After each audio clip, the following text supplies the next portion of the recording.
نحمدہ و نصلی علی رسولہ الکریم۔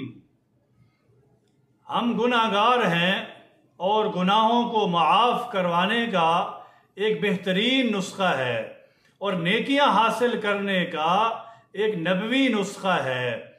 وہ کلمات ہیں سبحان اللہ و بحمدہ، یہ پڑھنا ہے، اور یہ روزانہ جو انسان 100 مرتبہ پڑھتا ہے، سمندر کے جھاگ کے برابر بھی اگر اس کے گناہ ہوں گے تو اللہ تبارک و تعالی اس کے معاف فرما دیں گے، اور 1,24,000 نیکیاں اس کو ملیں گی۔